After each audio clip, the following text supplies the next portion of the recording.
You're not getting rejected on cold calls because they're busy. You're getting rejected because you sound like a salesperson. Now think about your last cold call. The gatekeeper answers, you pause, your tone shifts, you explain yourself, and then click. Or maybe you've actually reached a decision maker. So you pitch, they heard before, so it's not interested. And then you tell yourself, cold calling doesn't work anymore. It's dead. Now that's a lie. Cold calling works. Your approach is broken.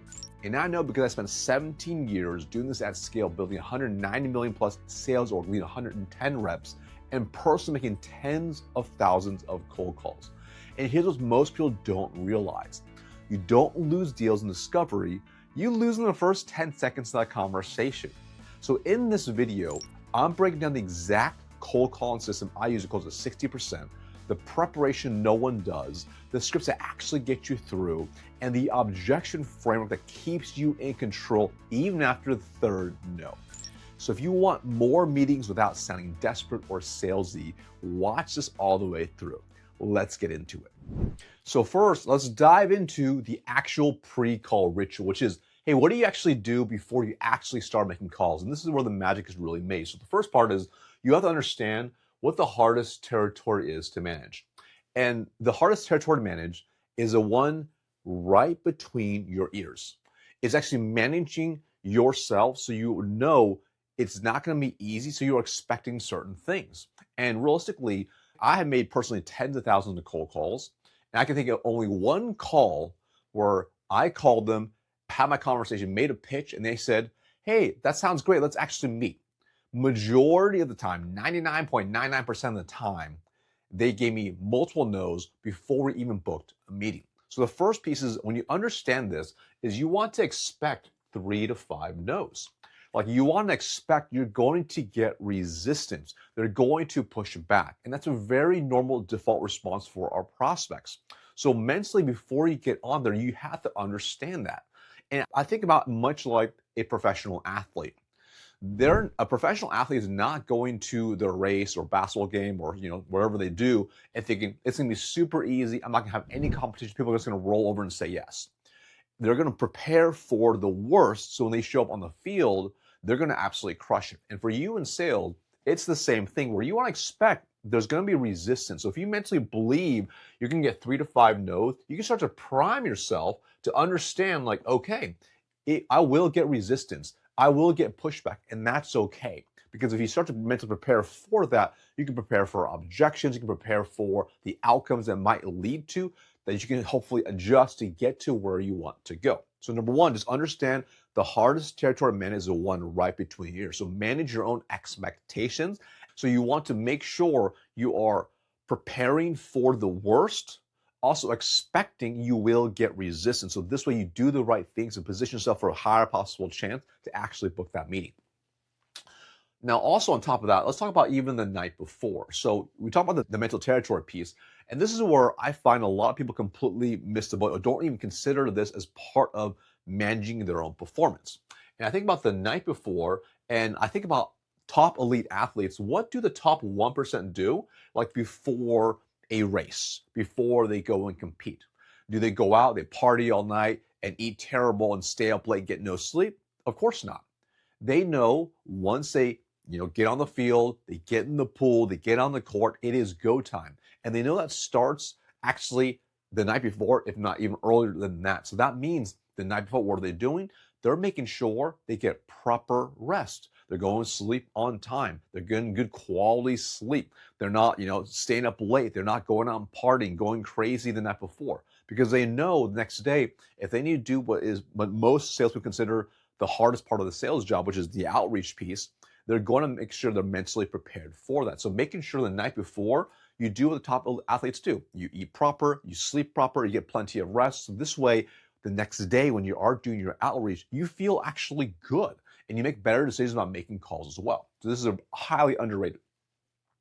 Then there's also what I call the pre-session checklist. So this is also highly underrated as well. So think about this. Let's just say, if for instance, if you have your call block session set up for 8 o'clock in the morning, if you just roll out of bed and try to make calls, unless you're a machine, I know I personally can't, I would just do a terrible job. So for me personally, I need to be mentally ready and like physically ready before I go and do that. So here's a really easy checklist that's really helped me. So first off, I know when I'm making calls, I want to make sure I have like some liquids in hand. So my throat gets dry. I want to have my coffee ready or tea or some water around, my water bottle. So I want to make sure before I start making calls, I got that ready to go at hand. Or if I need to drink my coffee in advance, I'll make sure I drink my coffee in advance too. So I'm ready to rock once the time starts from when I want to start making calls.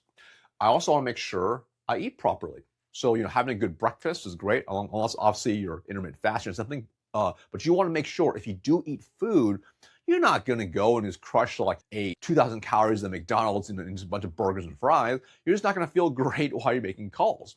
Instead, what makes you feel good is probably eating healthy, clean foods, right? So making sure whatever your fuel you're feeding yourself before you make calls is absolutely vital, highly underrated. All right. Then the next one is you want to make sure that you have a very good prepared list. Okay. This is a list that's like has the right people, that's your tier one accounts, if you will. And then they're also sorted as well, along with you want your notes in there too.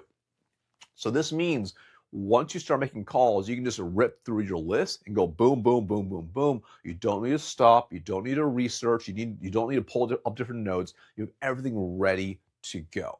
Now, for some people, they might prepare in the morning. For me personally, I always like to do this usually on like the week prior for the upcoming week. So having a set time on my calendar where my only responsibility for that hour or 2 hours was making sure my list was prepared, sorted, filtered out, and researched all my notes. So this way, come the following week, I just knew I had to basically pick up the phone and make the calls. So again, if you notice here, we're reducing the friction to actually start taking action, but we're also making sure we're positioned for success. Because obviously, if you do more research in advance, you're gonna have better calls and conversations on the phone. On the flip side, if you don't do this research and you're trying to do it between calls, you're obviously going to make less calls because you can go back and forth and have tons of context switching. So we want to make sure we have it completely prepared. And the fourth piece is we also want to make sure we have our scripts printed and visible. Now, I know what some of you are thinking. You're saying, hey, I don't need a script. I don't need that. I can just kind of go with the flow. Here's the reality. If what you're currently saying on the phones is not currently booking you meetings at a very high rate, I'm talking booking 50% plus of the conversations you have, then the chances are pretty good you're missing out on some of these things, and scripting might be one of it as well. And I want you to picture scripting just like a world-class actor or actress does, which is they don't just read it verbatim like a robot. They've internalized it, and they practice it so they don't sound like a robot. It sounds very natural to them. But regardless of if you have your scripts completely memorized and dialed, I don't know about you, but I've been on calls where suddenly I just like black out and I just forget everything. And suddenly I just start spewing random things, saying terrible things that don't really flow in the conversation. And before I know it, the conversation's over and I didn't book that meeting.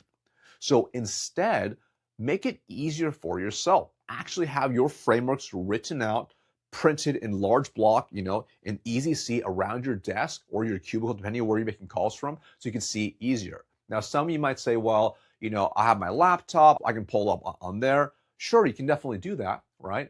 However, I have personally found, after working with thousands of salespeople, that when you have your laptop, even if you have an external monitor, jumping back and forth between different tabs and whatnot, from you look at your notes for the conversation to jumping to scripting, it's like a lot of movement on the spot, and it makes it hard to be successful. Versus, make it easier for yourself. No joke, literally print it out and have it visible, like just so you can see it. That way, when you're making your calls, you can easily just look and glance at it to make sure you're following the main flow. This is one of those tips where most people, for some reason, just don't do this. But I found it personally, even for myself, it has done wonders. I've taken great reps who are great on the phones and just implement just simply this, taking their scripting, have them type it up, print it out, and put it in their cubicle, and they're more consistent with it. They flow better. And at the end of the day, they're removing that chance of them blacking out on the call and forgetting what to say. So highly underrated. So you can see this is this is like a one-time thing you just do one time and you're basically good to go. Okay, so that's a pre-session checklist. Then before your session, whenever you're going to call block, whether it's 1 hour, 2 hour, 4 hours, or even more, have a warm-up. And here's what I mean by that, right? I think about a world-class athlete. Like I think about someone like Michael Phelps. I was a competitive swimmer growing up, And Michael Phelps was obviously, one of the best of the best of the best, if not the greatest of all time for swimming. And it was for him, we talked about the pre stuff before, in terms of the night before and all that stuff. But even the morning of any type of swim meet, he didn't just roll to bed and just like jump like into the pool and start competing. He had a warm up. So he would go and he would swim thousands of meters in advance. He'd warm all his muscles up that he's going to be using for the race. And I think about cold calling much like the same. Like I think about even when I first wake up and I try having a conversation with anybody, I can't really talk that well. It's like a struggle, if you will, right? And people say, "Oh, I just need my coffee or whatever." For sure, that might help a little bit. But you think about this, you are now going to tap into a part of your brain that's going to be some of the hardest parts of your job to actually prospect and do. So why not take the time to kind of warm up your brain a little bit, warm up your vocals a little bit by actually going through what you're going to say.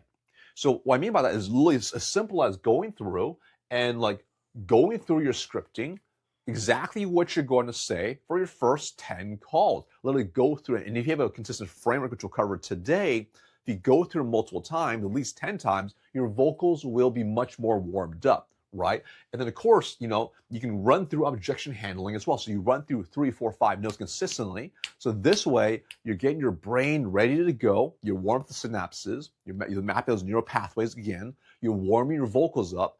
And then on top of that, just make sure you do the proper tonality. So you're going through just like you're actually going to do. You're training your body. So when you're making calls, you can go right back into that state. Again, this is highly underrated. So I remember early on, being a brand new salesperson, never made cold calls before. This was vital for me. Now I had a 45-minute commute one way with no traffic. So I would take that time in my car to run through screen as many times as possible. So by the time I was at the office and I started making calls, I was already warmed up. I wasn't warming up on my prospects. I was warming up in the safe and comfort of my own home or my car, if you will. So for you, if you work from home, take that time to warm up and warm your vocals up before you make this call. Do 10, 20 reps, run through full tone, just like a regular cold call. Make it tough for yourself so you get mentally warmed up. And if you work in an office or you have people on your team, do it with your team as well. It's even better as a team because then everyone gets to warm up as well. This is why elite athletes, again, they don't just jump on the field and start competing. They warm up first, get the body completely warmed up, get their mind warmed up before they start doing the hard thing that makes them actually money. And then, of course, let's talk about body positioning. So this is one of those things where how your body is positioned while you're actually making calls can come out on the calls. Like think about this, right? Think about when you watch a world-class presentation by anybody. Generally speaking, aren't majority of them actually standing on stage versus just sitting on stage? Think about even comedians, it's the same thing, right? And I think about cold calls, what happens with me personally is I remember early on, I would sit and make cold calls and I got more rejection or didn't get anyone answering, my shoulders start slumping. And before I knew it, I was like hunched over. And how did my voice sound? It sounded like this. I had like no confidence anymore by my 10th call. Versus when you're standing, you can power pose, you can throw your shoulders back, you can have your back straight, you can put your chest out, you can hear it in your voice much more, you can project better. So, for you, like I would recommend if you can to really consider, standing versus sitting. So for me personally, and I remember this was years ago, we actually didn't have standing desks back then. So I literally stood up anyways. And I just type my notes. I bend back over, type my notes in for the call after I was done, and I was back up like this, right? In today's time, there's so many more people that like standing desks now, which is awesome. So there's really no excuse to not do that, right? Or if you're working from home, you don't have a standing desk, you could obviously stack some things on top to have your laptop there, so you can have that projection and energy while you're making the calls. Okay, let's go into the next section. So next, let's talk about gatekeepers. So we talk about the preparation, right? So let's talk about the gatekeepers. And this is specifically, you're making a call to maybe a main line, an office line, and you're getting like an actual gatekeeper, like a receptionist. All right, this is what I'm talking about here specifically. So for some of you out there who are watching this, you might have direct dials, which is awesome, or cell numbers called direct, which is awesome.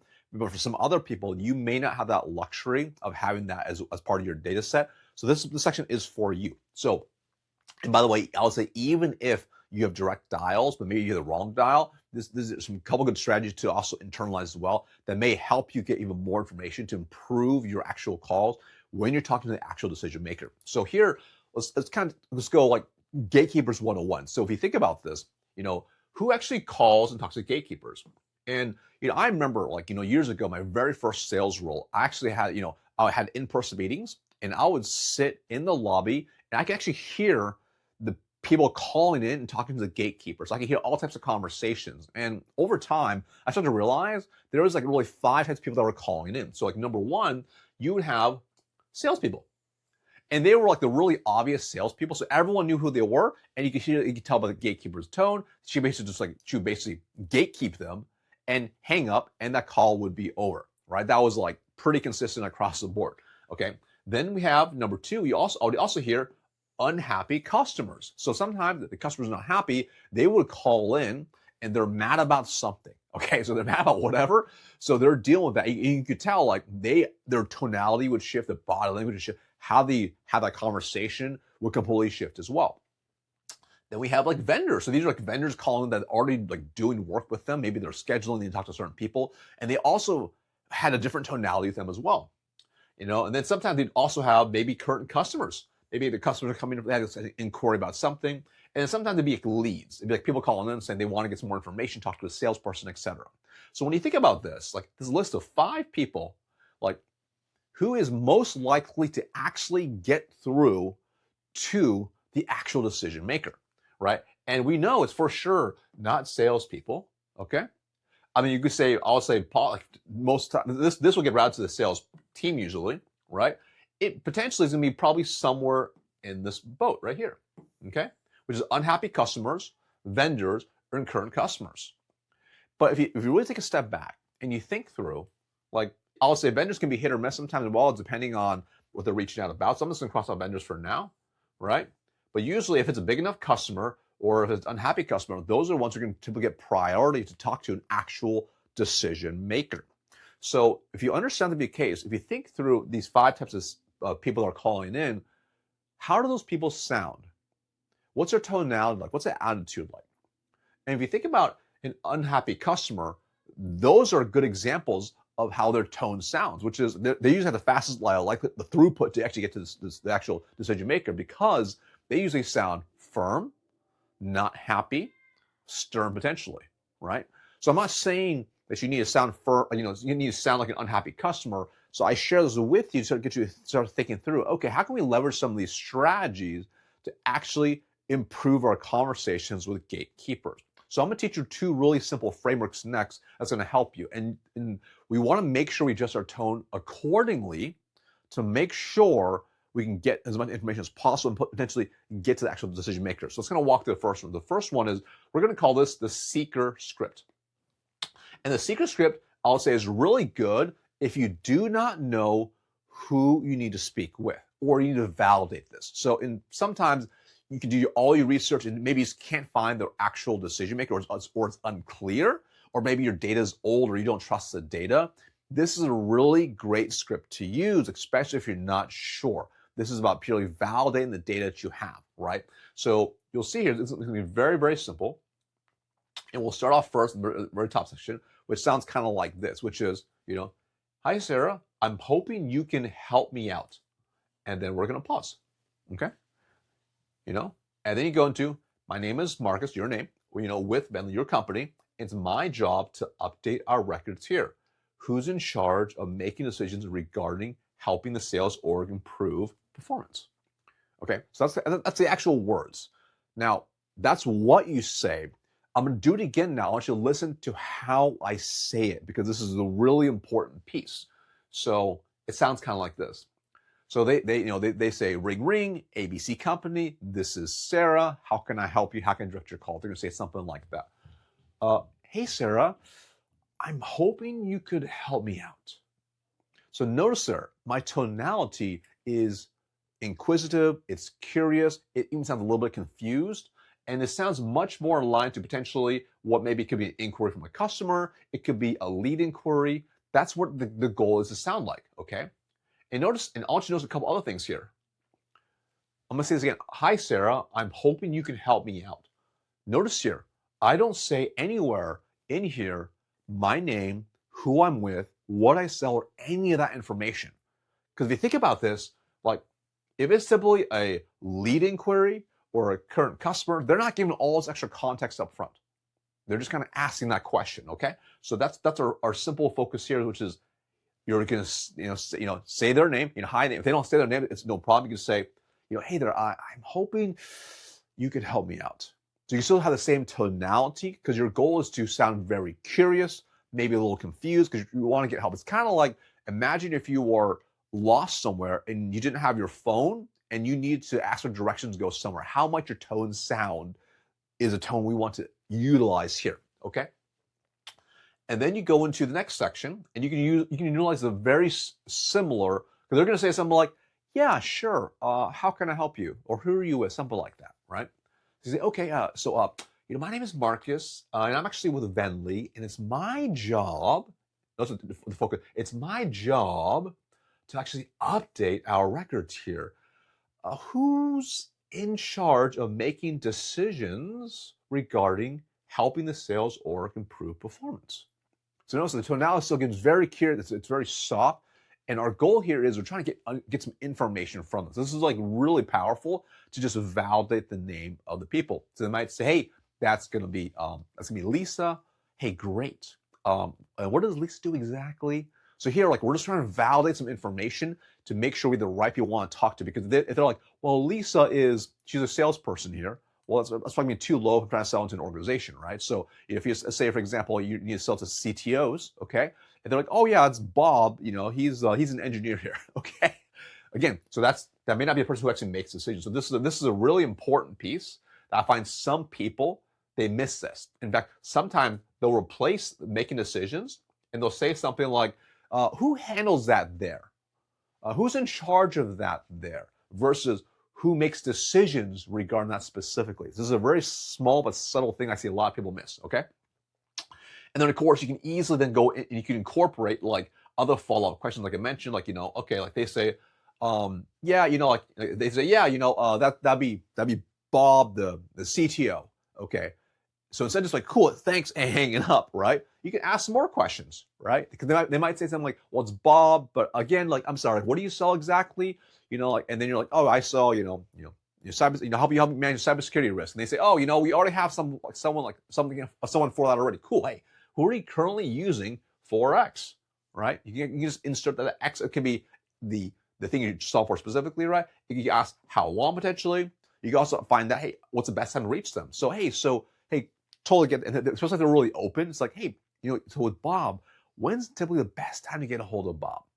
So again, the more information you get, the better it's going to be. Hey, what's the best direct dial for Bob? What's the best email? What's the best phone number for Bob? So these are all great follow-up questions. The more information you get, the better it's going to be. Because ultimately, you might still not have a conversation with the decision maker, but now if you have more information, you can call back later and ask for Bob specifically, or you have his direct information to call them directly as well. So again, the seeker is designed to be information gathering. In the perfect situation, you can have the information gathering and you get transferred over to the decision maker, which will cover frameworks for that. But if the worst case, maybe at least get a good name, by the way, a good verification who you need to actually go after and have a conversation with. And then you can call back later, leveraging some other frameworks we're going to discuss in a second. So the second framework we're going to talk about next with the gatekeepers is what's called the P.I.T.A script. And I'm going to tell you right now, I have trained thousands of salespeople with this P.I.T.A script. And the first objection is always going to be, that doesn't sound like me. I don't think it's going to work, until they start doing it consistently and they start seeing how fast they're actually bypassing gatekeepers and talking to actual decision makers. So it's a little prerequisite there. This will make the majority of you watching uncomfortable. I promise you it works. Okay, so first off, the P.I.T.A script sounds exactly what it is, which is you're going to be more of a pit bull, if you will. Okay, and now this one works only if you know exactly who to talk to. It's the name of the person. That's why we walk through the seeker framework first, because that's why you might get the information and then you might have to call back later that day or week and you utilize the P.I.T.A script. Or if you have really good data and you have cell numbers, direct dials, if you call directly and you're not really sure, you think it's a person you got to talk to, or maybe you have an office line you want to call directly, but you know who to talk to, then you're going to utilize the P.I.T.A script. Okay, so it's really, really simple. So because you know who to talk to, again, your tonality is going to shift. Okay, if you go back, you're going to say, I'm going to say what it is first, and then I'll do it again with the right tonality. So your first line, they answer, ring, ring, ABC company. May I speak with name of the person? Thank you. Okay, that's it. I want you to notice a couple things here.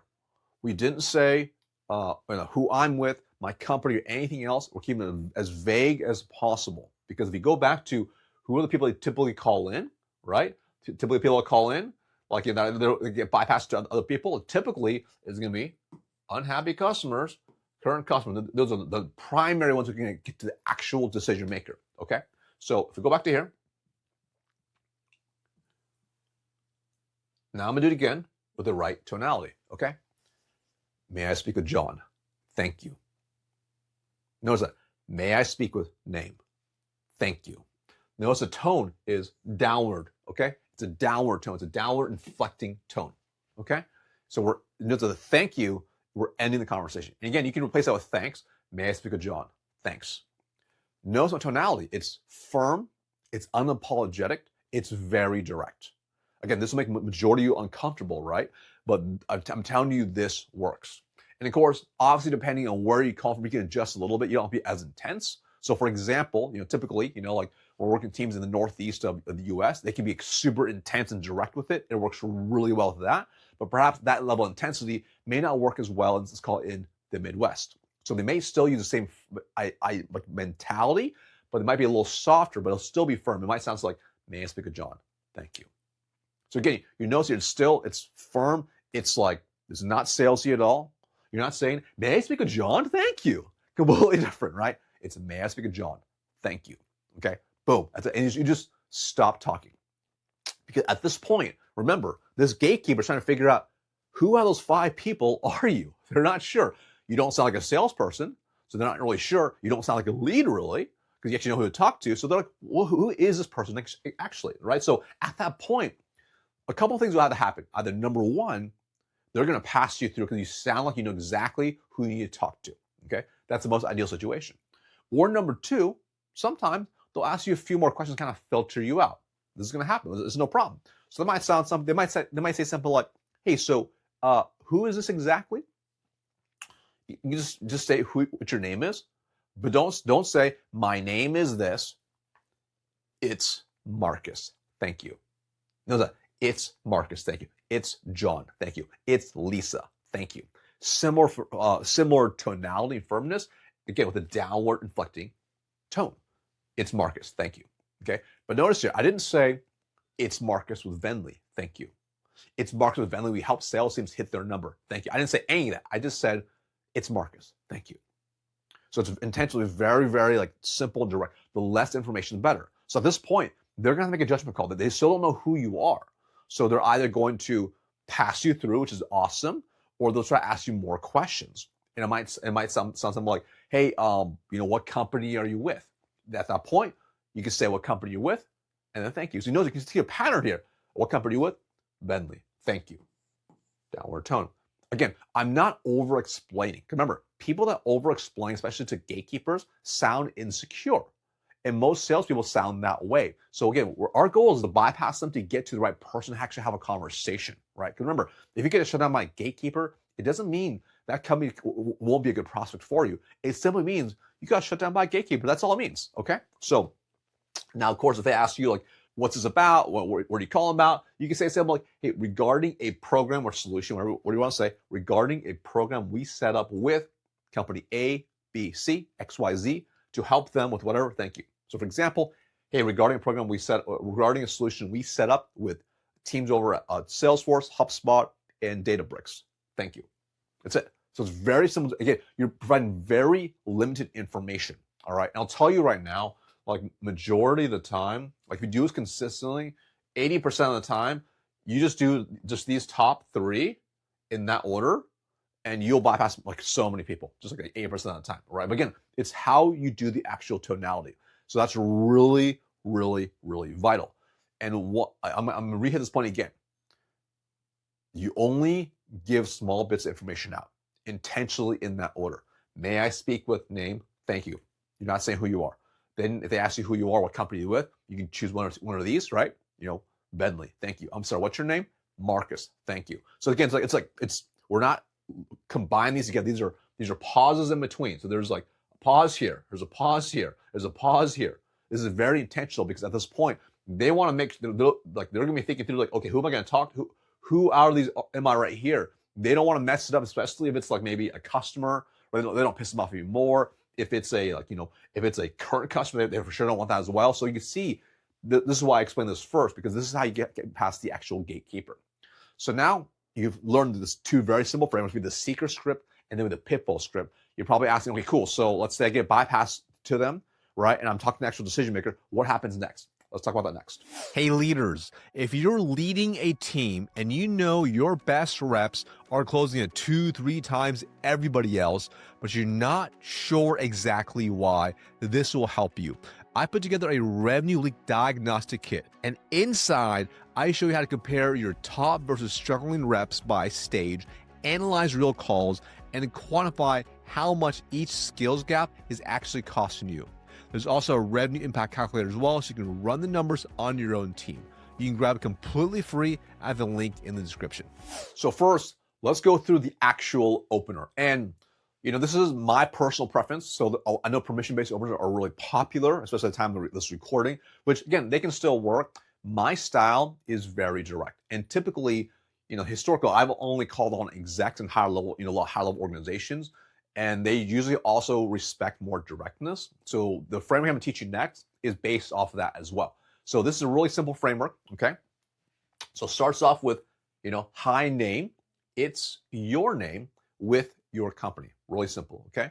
Then you go into, hey, the reason I'm calling, and you can share relevant research is really, really important. That's why, if you notice earlier on in this video, we discuss exactly why preparation is really, really critical. And then we go into social proof and a benefit. And then we go into a close for how's the date and time. All right, so very simple structure you can see here. Hi name, it's your name with your company, the reason I'm calling, relevant research, social proof and benefit, how's date and time. Okay, so let's kind of go through an actual example so you kind of see it as well, so you can see it like live in action. So you can see it sounds something like this. Hi Alice, it's Marcus with Bentley. Hey, the reason I'm calling is because I listened to your Q4 earnings call and saw that you are aiming for a 10% top line sales growth while going up market to the enterprise. So I want you to think about it for a second. Let's pause for a second, right? So notice here, once they answer, I'm getting right to the point. I'm not wasting their time with a bunch of nonsense and like, hey, how you doing? I catch you at a bad time. I'm going right into like, I did my homework, right? So again, most people completely miss this piece right here because they go in there and they're being really generic. This is like really clear. If I'm calling the right people, that means like only people have, if only they do my research, am I able to list out specific things like their Q4 earnings call, their specific goals, right? And then going up market to enterprise. So I'm talking about specific high level priorities, okay? And some of you might be thinking like, well, but the problem we solve is at the department level, et cetera, or maybe it's lower, for sure. But how can you link it to the highest level priorities? And by the way, you might also be calling too low in the org as well, which could be a challenge too. So by the way, if you want to move deals faster and close deals faster and have bigger deal sizes, you really want to be calling the exec level, like C-level execs, to move deals faster, okay? So that's a whole different video and training we focus on. So anyways, so first you go right into it, right? Hey Alice, it's Marcus with Bentley. Hey, the reason I'm calling is because I listened to your Q4 earnings call. It's that you are aiming for a 10% top line sales growth while going up market to the enterprise. Okay. And then we go into the next section, okay? Make it a little bigger so you can see, okay? We've actually worked with a number of sales teams to help them with that while predictably hitting their number, like at ZoomInfo, Salesforce, HubSpot, and more. So notice it's this very simple sentence. It's very clear. Like, okay, so there's linkage. This is a social proof and benefit, okay? And it links directly into my research. So this is very clear. Linkage is like, okay, so that's a proof piece. And then I go into a CTA. Hey, we potentially may be able to help your org as well. Hey, do you have some time to discuss this Tuesday at 8 a.m.? So I'm going right for the kill, if you will. I'm going right for the date and time, right? So if you notice, this whole flow, and also I've broken into sections for you so you can really internalize it, is 30 to 45 seconds, okay? And I want you to really internalize that because I think some people focus heavily, and I have talked with other reps and companies, and sometimes they focus heavily on how much talk time can we have. The more talk time, like does talk time lead to more qualified meetings? Not always, right? What leads to more qualified meetings are doing the proper research, reaching out to the right people, booking the qualified meetings. We can do a little qualification on the back end, but you're doing the right things to actually make booking more meetings. That's how you actually do it, right? So here, you notice here, this is very intentional. So we have the proper research up front. We bypass the gatekeeper or call them directly now, and we're going into a very targeted messaging here, which is, hey, I know what I'm talking about here. I've done my homework, and this is who I've worked with, some social proof. I'm going for a close to book the meeting. Because remember, majority of the time when you call an exec, very rarely are they going to have 10, 15 minutes to have a conversation with you. They just want to get off the phone once you book the meeting and basically go on back to whatever they are doing. So this is important to understand. Okay, another key point is I want you to notice how my tonality has shifted as well. And I'm focused here, like now, it's like I have executive presence, I'm confident, I'm direct, I'm clear, I'm concise, I'm right to the point. So this is actually why, again, it's really important to write your scripting out, so have the frameworks dialed in front of you, so you can make sure you have something to follow, all right? But this way, you can sound very confident. So you notice your tonality here is you're not sounding like an angry customer, you're not sounding overly firm, you're just sounding confident, cool, precise. You sound like an exec speaking to an exec. However, if you sound like it's the first time you made a cold call, then they're going to hear it and they're going to sense that as well. So you want to make sure you have the right type of tonality as part of it too, which we'll talk a little more about in a second. So as you go through this, right? Some of you are thinking now, like, but what about objections? I'm going to get objections. Oh, for sure. So remember what I mentioned earlier, the mindset is I'm going to get 3 to 5 no's. So I'm going to walk you through my 3 no framework next that's designed to make it simple for you to follow. And this is something I highly recommend for everyone to have a sequence they follow every single time. And I think the mistake a lot of people make, especially if they're not comfortable with cold calling, is they try to memorize a rebuttal response for every single objection. And you can do that, but I've found in real life practice, when you try to memorize, like, okay, here's my 5 most common objections, if they say this, I'm gonna say that, if they say this, I'm gonna say that. When you are trying to master cold calling and objection handling, it's really hard to do it live, like to be like, okay, they just said this. They said, send me information. Okay, now I'm gonna say this now. Okay. Oh, they said, I'm not interested. Okay, I'm gonna say this line instead. Oh, they say I have a vendor already. Oh, okay, I'm gonna say this line instead. So it's hard to be able to do it live, and most people sound like a rookie, or they lack confidence to actually try to handle it. So what I'm gonna show you might be a little bit of a paradigm shift, which is regardless of whatever objections they give you, you will run them through this very simple 3 no sequence. Okay. Whatever they say, they could say, hey, I'm not interested. We already have a vendor. We just signed a new contract with a vendor.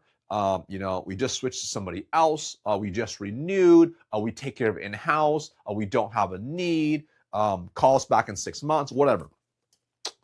Regardless of any objection that gets thrown at you, if you just follow this like 3 no framework, this will allow you to start building that confidence and strength. And then we can learn some more advanced techniques of learning each rebuttals for each objection. So let's kind of walk through the framework to make it very, very clear for you. So first off, and I'll tell you right now, again, I've taught this to tens of thousands of people, and it always feels uncomfortable until you get into it and you practice this so it sounds very natural to you. So I want you to imagine, regardless of whatever the first objection is, they could say, hey, we're not interested. And all you need to say is, that's exactly why we need to meet. How's date and time? So they say, hey, send me more information. Hey, you know what's exactly why we need to meet? How's Thursday at 8? Notice how I'm expecting that objection because I already know it's coming, right? And I'm having fun with it, right? Hey, you know what? They say, call me in 6 months. Hey, you know what's exactly why we need to meet? How's Thursday at 8 o'clock? And here's what's really, really interesting. Majority of the time, they're not expecting that. Okay, they're like, it like throws them off. They're like, what? So it's intentionally, it's a pattern interrupt, because they're like, What do you mean? Does that make sense? I just said, call me in 6 months. That makes zero sense. Why would I, what? So it's intentional. It kind of throws them off balance, which is awesome. And then from there, you go in for a close again. So what we're doing here is this also, by the way, especially if you're trying to get comfortable with cold calling, this is a good default response for you to start warming up into. So whatever they say, you're like, all right, this is my block. This is my block. Hey, it's exactly what we need to beat. It's exactly what I need to meet. How's Thursday at 8? So you want to get in that muscle framework. Whatever they throw at you, like, this is what you're going to say, okay? So again, I promise you it's going to feel uncomfortable for sure when you do it, but your goal here is this builds your confidence of actually having objection handling skills, right? But then you can go into the other parts of the objections, right? So reality is you'll have some people, okay? It's called, even if it's 10%, they say, okay, fine, sure. Okay, Thursday, let's do it. And then this kind of gives you that time to kind of bounce back. Or if they give you another objection, no problem. But this becomes your default, so you can kind of like catch your balance, if you will, and then you can go into the next thing. So let's say, for example, they don't agree to the time. They give you some other objection. They say, let's say, for example, they say, hey, we're not interested. Hey, it's exactly why we need to meet. How's Thursday at 8? Like, well, like I said, we're not interested. We actually, we actually just renewed with, XYZ competitor, whatever. I'm making it up. So then you can go into the second one, okay? So it's a very simple framework. So and you can leverage some social proof here. You're gonna say, hey, that's exactly what customer name, so Bob at company, XYZ company, said at first. And then you repeat the objection, okay? So for example, that might sound something, let's say they said that this renewed. Hey, you know what? That's exactly what Bob at ZoomInfo said at first. And in fact, they actually had just renewed with Challenger Group to do all their sales training. Let's make an example of, hey, but we actually hopped on a short call and then we can share some sort of new insight and or benefit. So the new insight could be like, and we actually found ways to actually complement what they're already doing that help take their team from 25% win rates to 40% win rates in about 3 months. How's Thursday at 8? So you notice that this can be really, really powerful in terms of how you kind of restructure. You basically repeat back their objection, right? Again, this is why preparation is really critical. You actually want to know people you can reference as part of it, right? These are past deals you closed or deals your team has closed as well. And again, notice the tonality here is very confident. So you're expecting it, right? So similar to like, that's exactly why you need, it's like, it's confident, you're fast, you're ready to rock with this too. So at that point, you'll see like you actually will book some meetings off. Like you'll have a high majority, especially if your conviction's really, really high. They're like, okay, compliment set. Okay, cool. Like, sure. Like, what do you mean compliment? Hey, you know what? That's exactly why we need to meet. Let's talk about more in detail. How's Thursday at 8? So you can go right back into a loop into booking that meeting. Okay. Now, let's say for example, they just give you another hard no. They say, hey, I think we're totally good. We don't have budget anymore, but I'm just making something up. We don't budget anymore. So then instead of just giving up, I'm going to go into number 3. And this is where you have to really speak with that conviction belief internally. Like you have to have this level of belief that your solution is awesome and you can really help the personas you're calling on. All right. Because this won't work if you sound disingenuous. So here's how it sounds if you sound like actually genuine. So for example, I believe in what we do because we really impact a lot of organizations. So it sounds something like, hey, Bob, listen, hey, I believe in our solution. I promise not to waste your time. If you don't like what we discuss in 30 seconds, you can curse me out and end the call immediately. So again, how's Thursday at 8 o'clock? Notice a couple things here I did as well, right? Like I'm really emphasizing, I believe in our whatever solution, product, thing that you sell, okay? And then here, I'm specifically stating, because everyone's worried you're gonna waste your time. I promise not to waste your time, okay? And then, because you're pretty, like, your level of conviction, it's kind of intense, I'm trying to be a little funnier. Like, if you don't like what we discussed in 30 seconds, you can curse me out. I'm like laughing a little bit. You can curse me out and end the call immediately. How's date and time?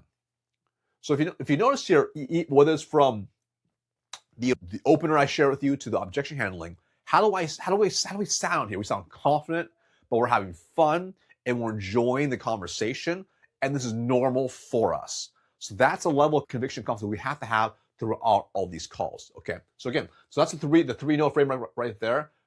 Internalize this, practice this. This takes practice, get done really well. It should be like whatever they throw at you, boom. You say the first one. They give you a second one, boom. Here's the second one. They give you another objection, boom. Here's the third one.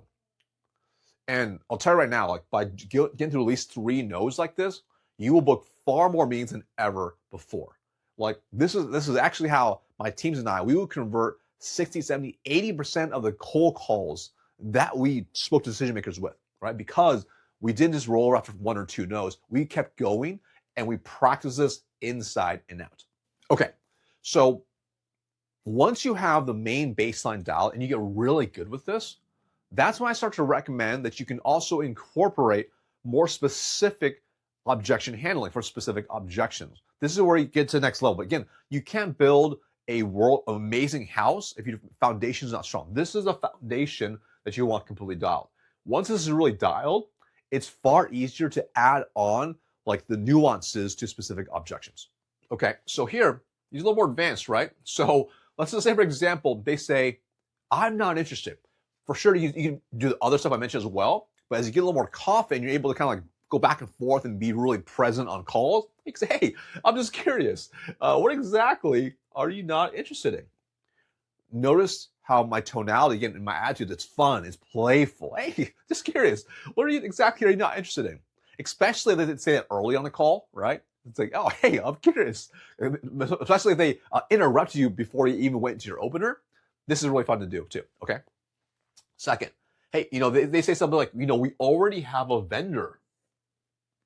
So instead of like, oh no, it sounds terrible. Hey, that's great. Hey, if you don't mind me asking, who are you currently using? Okay. Or if they say something like, hey, we already do that in-house. Hey, awesome. When you say in-house, what do you mean exactly? So again, your goal here is to gather some information. This is stuff that potentially you may not be able to learn by just doing your external research. This can help you potentially as part of your conversation. So for example, let's just say, if you're reaching out to, this is called a director of IT, okay? And maybe you're calling through the account, you try getting the CTO, you try multiple levels, and now you're like the director of IT. They answer, they say, hey, we're already doing it in-house. Well, you ask questions like, hey, if you don't mind me asking, like, when you say in-house, what do you mean? That's information, intel you can gather, and maybe even if you don't book that meeting, you can use that to call back into the CTO or call into other parts of the organization with that intel you're gathering. So that's really valuable stuff to understand, take note of in your CRM. Okay, so let's say, for example, that they say they're using whatever an XYZ vendor, and then from there you can find a little more. So it's like, okay, it's like, okay, cool. Or I'm sorry, you can actually still go try to book the meeting as well. So for example, it might be like, oh, you know what? I've heard some decent things about competitor, and then you can go back into a modified version of step 2. Okay, so you can go back in and you say, hey, you know what? I've actually heard decent things about XYZ vendor, but you know what? That's literally exactly what Bob at Zoom Info said at first, and I can repeat it back. They were actually using them. They were actually quite happy. But then we hopped on a short call. We found some areas in which they were not great with enterprise deal management that we actually helped their team with, and we actually increased our enterprise win rate to 40% while increasing our ACV by over 2x. So again, how's Thursday at 8 o'clock? So you can see when you understand the foundation, you can hop around a little bit easier because you're so dialed with the main core foundation. Okay. Now, or they say something like, hey, send me more info. Okay, send me more information, email me some information, send me an email with some stuff, whatever. Okay, so here's what I say. Hey, absolutely. So we're kind of neutral. Hey, absolutely. Hey, just to make sure I don't send you like thousands of pages of irrelevant documents, how about we hop on a short call Tuesday at 8 so I can ask you a few questions and ensure I get you what is most relevant. Unless you have a few minutes to chat right now. So this is a little more advanced, but this is a pretty fun one, right? In which this is what reality, if you just end the call and you email a bunch of stuff, they're not gonna look at it. You know that's gonna be the case. So I'm gonna go for another close for down the road, or for a different date time to be specific, or I'm gonna ask for time right now. So at that point, you can see how if you do a good job with actually true discovery questions, of true pain and priorities and helping to expand the gap, you can tee it up to a follow-up meeting after that and completely bypass the actual conversation, right? So it's important. This is a little more advanced technique, but really, really powerful when done well. Okay, sometimes you're going to get, I'm in a meeting right now, which I find always to be hilarious because if they're in a meeting, why would they answer the phone, especially if it's an important meeting, all right? So anyways, I digress. So usually it's probably made up. So you can say, okay, you can say, hey, that's exactly why I called, okay? So notice there's intentionality here. You don't sound thrown off. You're not like, oh, I'm so sorry. I'm sorry, my bad, blah, blah, blah. You're like, hey, it's exactly why I called. So there's a level of confidence, conviction there, right? I figured you'd be busy in meetings. Hey, I called specifically to set up time with you instead. How's Thursday at 8? So you notice with all the tonality, intentionality, it's very intentional. Like you're having fun. Everything they throw at you, it's like you see coming at you. So I don't know if you've ever seen the movie The Matrix. It's over 20 years old at this point, where he's able to kind of slow down everything. So when the bad guys are shooting bullets at him, he can see them coming. He can easily dodge out of the way. He sees them going. He has complete control on the whole situation.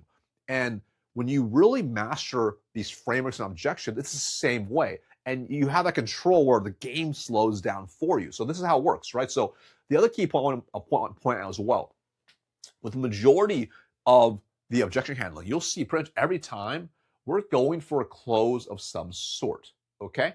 We're asking questions, or we're going for a close. That's really important. This is how you control the conversation. And a big mistake I see all the time is people maybe handle an objection. They say something like, they say something like, "Oh, you're not interested?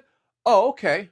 And then pause, and then anything else. Or they say, "Well, I have a customer who also was using, I think the vendor you're using, so we should have a conversation." And they kind of just stop right there. Again, so notice this is every time you're stopping here, we're asking a question here. This is more advanced. We're asking a question, right? Or you're going for a close. If you're still working on improving your objection handling, and you're not quite skilled quite yet, then you notice here, every time we stop with a date and time. So that's why I say get the foundation dialed first, because once you get the foundation dialed, it's a little bit easier to kind of adjust some of the nuances to really take a cold call to the next level, right? So I'll say, like, utilize something like this, get yourself to over 50% of booking off of this. Once you're completely dialed consistently with that, then you go over, you start increasing you get more advanced with it, with some of the more subtle ones, to make sure you can really handle certain nuances and really take that from 50% to like 70, 80%. Okay. So next we're going to talk about tonality and delivery. And you might have noticed, even as I'm going through and I'm teaching some of these frameworks, I'm not going through and reading on sounding like this. I'm not saying that's exactly why we need to meet. How's Thursday at 8? Okay. There is intentionality with what I call P.I.T.A. Okay. And that stands for your pace, your inflection, your tonality, and your attitude.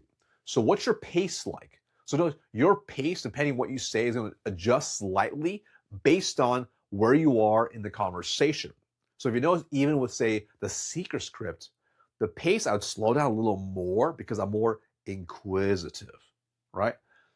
And then there's certain parts where it's sped up a little bit for intentionality, to really emphasize certain parts, right? You'll notice even if you rewatch some of the past sections, there's intentional pause and emphasis on certain words because I want to inflect certain things to really drive home certain things. Also, the tonality. The tonality we discussed quite a bit in this training today.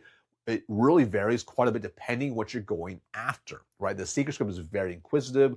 The pit bull is very direct. If you're talking to the main decision maker, like you're going to go in and you have this level of confidence, conviction, and executive presence with them, which is really key. Okay.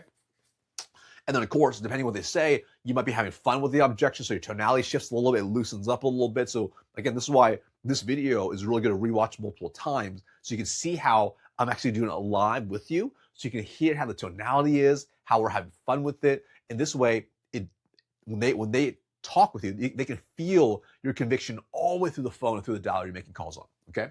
And then, what's your attitude like? That's really critical. Like, do you have the right attitude on the call? If you walk into making cold calls like, this is not going to work, the scripts don't work for me, this is impossible, my day is horrible, I woke up the wrong side of bed, you're not gonna get great results. But if you walk with the right attitude, they can feel it on the phones, right? So like, this is, I think it was Brian Tracy said, a sale is a transfer of enthusiasm, right? And then there's a little bit of a balance, like you don't want to be overly enthusiastic, but they should be able to feel you through the phone, because majority of people, when they make cold calls, they sound really meek and they lack confidence. So you do not want to sound like those people.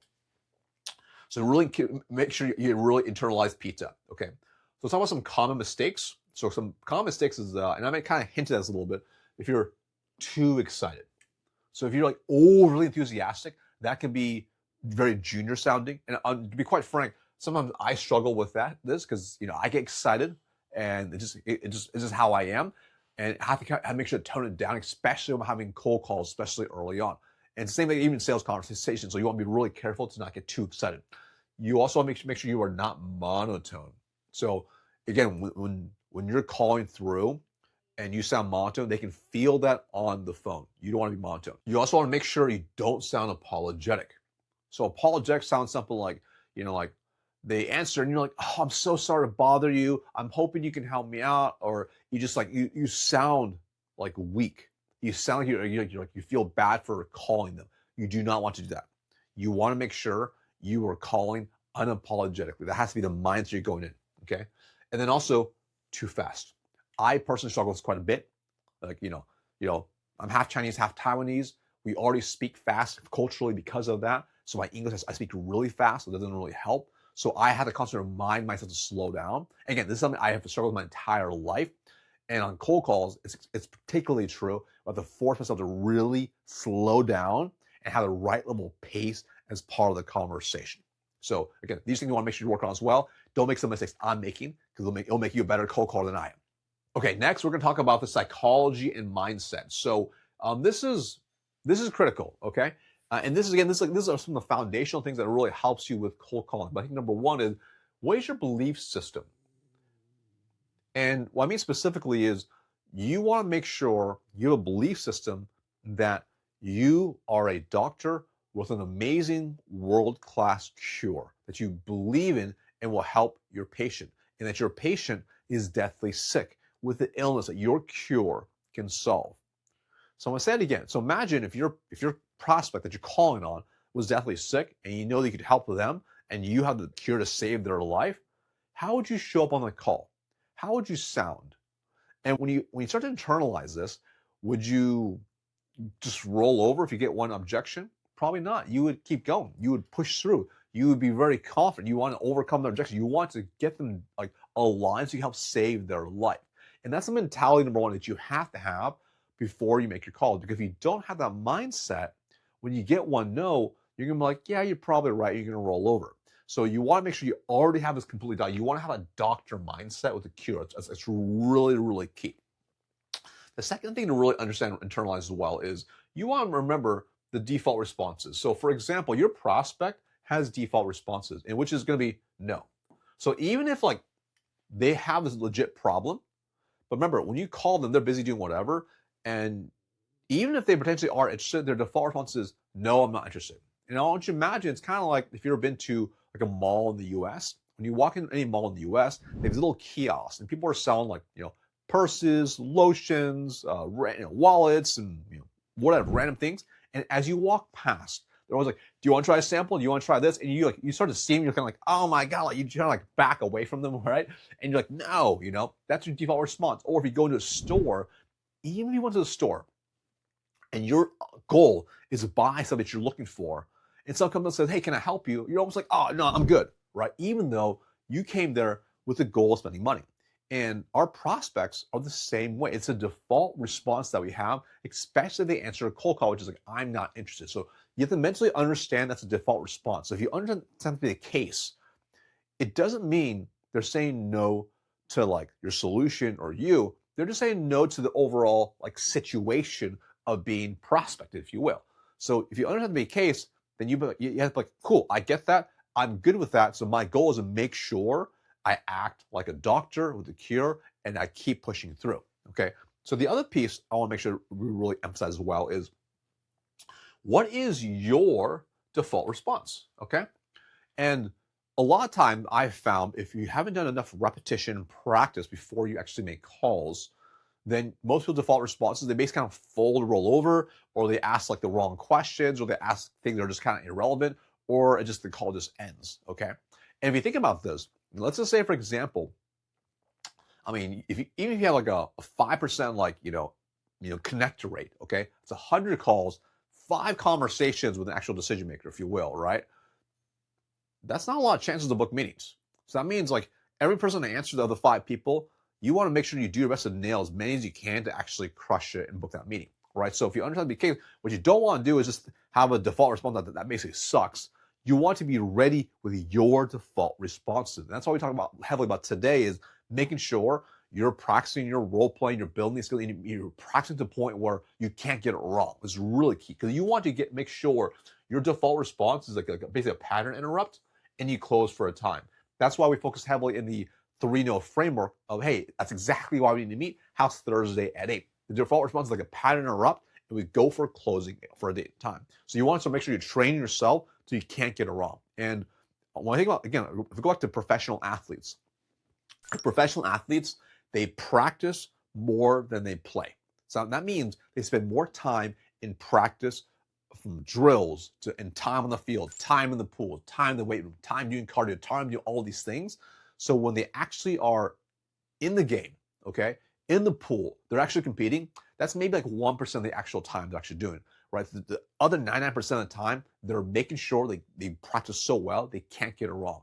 And that's how we should focus on cold calling as well. As we need to practice to the point where we're actually making the calls. When they actually answer, we're ready to go. Because again, you might make 100 calls and it only talk to 5 people. You have to be ready for those 5 people. You do not want to botch it. You have to absolutely nail it. So we want to make sure you have the default response absolutely dialed. Now, if you could not tell by basically everything we covered so far, preparation is so vital, right? I mean, the separation is in the preparation. And this is in everything from how you prepare your list, like we discussed, to how you prepare your day, to how you prepare your scripts, to how you prepare your research, to making sure you're dialed, to making sure you prepare. When you are truly completely dialed with your preparation, it is wild how much more success you will actually have.